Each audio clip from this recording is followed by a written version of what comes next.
Hi everyone, welcome back to the channel. I'm Hussein Younes, an AI engineer, and in today's video we're going to be talking about a very important topic in my opinion about long-lasting sessions of AI agents. So let's say that you have an AI agent and the first step is to basically have an LLM call. So it's just like calling any LLM, Anthropic, OpenAI, whatever. In step 2 is going to run a web search, which is a very typical tool call in any agentic workflow. And then at step 3, it's calling the LLM again. And then during the LLM call, like basically it sent the request through the API and it's waiting for the result. The process got killed. Let's say it's out of memory. There's a new deploy. You pushed a new code and this basically caused a restart of the server, or there was like some crash to the process. In that case, in most AI agentic frameworks, what happens is that all the prior results plus the messages are lost.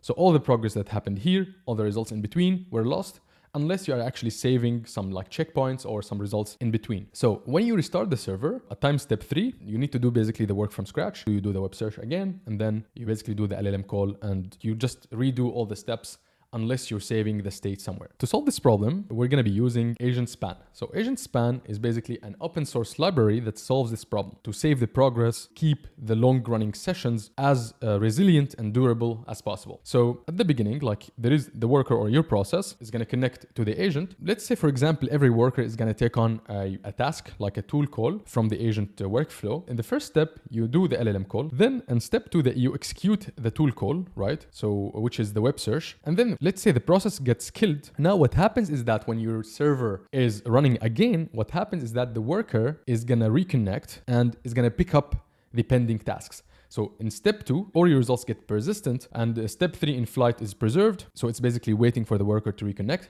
In step 3, you have the LLM call. So it just continues instead of like restarting from scratch. As we have seen in the previous example here, it's just restarting from step 1. But here we're just continuing or resuming from step 3. And basically we're done. So let me show you how this works in practice. So I've already installed AgentSpan. I'm going to put the link in the description. It's very straightforward to install it, but we need here 3 components. So the first thing is that we need the server. To run the server, I'm going to just run AgentSpan server start. So this basically starts my server. Yeah, so now waiting for the server to be ready. Yeah, and as we can see here, it's initializing some database files. So this is basically to persist and save the state of your agent. And here I'm running it locally, but in production, you're gonna be running it basically in a Docker container. AgentSpan documentation covers all of that. And here now the agent or the server is already up and live. And now let's see. So here, basically I can see the tasks that I have run so far, and I can see the agents that I've defined. So the agent I have defined here is the researcher, and it has 3 tools. So let me show you in the code the tools that I have. So I have first web search, which just searches the web. Here I'm just simulating the behavior. So the agent is going to wait for 4 seconds. And after that, it's going to return some links, the title and the URL. And then the second thing is like fetch page, which is also a simulation. It's going to go and fetch the contents of what the web search returned. And it's going to return the result, which is here. Again, it's a mock result. In your case, it's going to be the actual workflow. And the third tool call is send email. So we take the results of the web fetch, and then we're going to use it to send like an email, and then we're going to finish the workflow. It's worth mentioning that the send email tool is going to require a human approval, right? So this is also another feature that AgentSpan provides, which is enabling a human in the loop.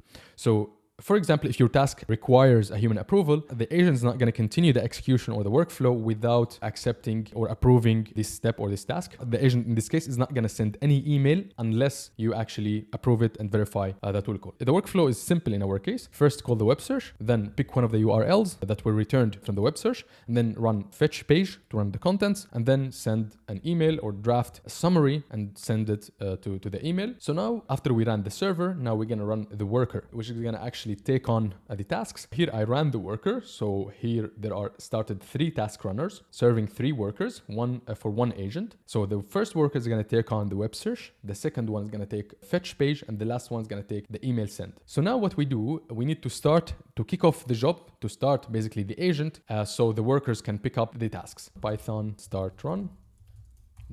Yeah, so now it's basically submitting the prompt. As we can see here, the worker first ran the web search, which is like querying AgentSpan. The web search is done, sleeping 4 seconds, which is the mock or the simulation that we ran.